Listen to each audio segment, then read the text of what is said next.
Pero bakit hanggang ngayon binubulabog pa rin ang pangalan ni Alden Richards para kay Catherine Bernardo?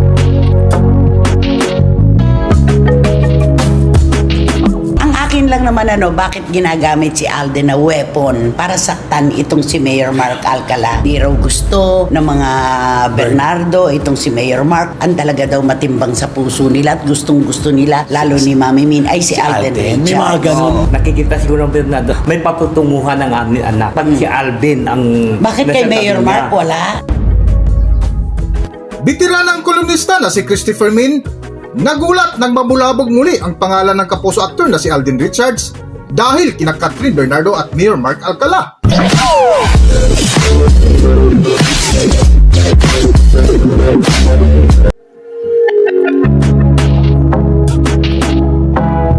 Higit kumulang 2 taon na nga ang lumipas matapos ang blockbuster movie ni Catherine Bernardo at Alden Richards na Hello, Love Again, ay hindi pa rin tinantanan ngayon ang kapuso aktor na si Alden Richards matapos ang record-breaking nakita ng movie ni Catherine Bernardo.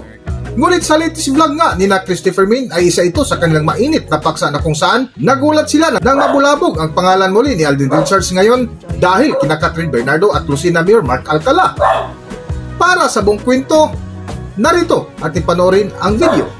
Ewan ko naman ang dami-dami nang naganap sa kanilang buhay. Pero bakit hanggang ngayon binubulabog pa rin ang pangalan ni Alden Richards para kay Catherine Bernardo? Alam mo na, hindi naman nakakapagtaka kasi alam naman natin yan ang sumira ng record ng Pilipinas. Bilyon at wala pang makakatalo. Wala pang nakakatalo. Ang akin lang naman bakit ginagamit si Alden na weapon para saktan itong si Mayor Mark Alcala?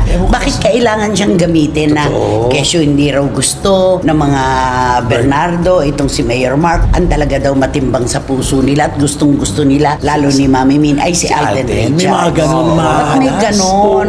Dapat hindi tayo ang namimili, katulad na paulit-ulit naming sinasabi, hindi po tayo mamimili na kung sino ang magiging gusto ni Catherine. At saka siguro kasi maganda yung pinakita kasi ni Alden Richards sa pamilya Bernardo. Hindi, lagi naman Kaya, siya marespeto.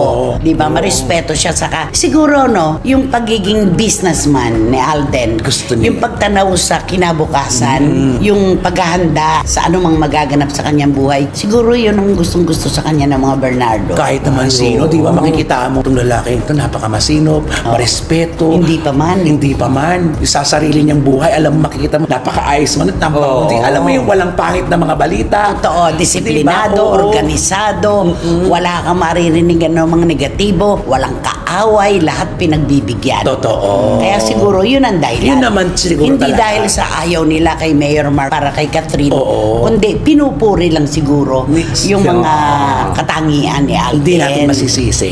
Oo. Kasi naman si Alden naman, di ba? Alam mo naman, nakikita siguro ng Bernardo, may patutunguhan ng aming anak. Pag si Alden ang...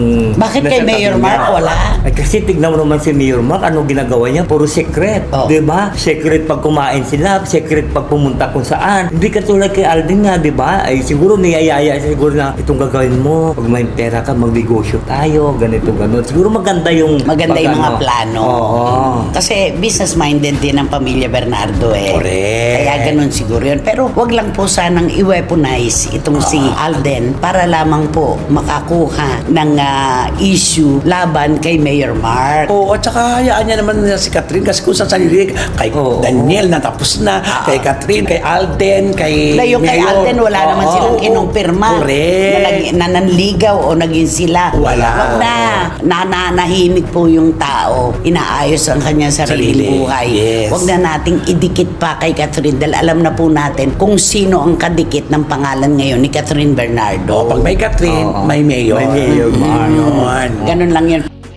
Hanggang dito na lang muna ang ating video at kung nagustuhan nyo, huwag kalimutan mag-subscribe at pindutin nyo na rin ang notification bell para ma-notify ko sa ating susunod na video. Maraming salamat!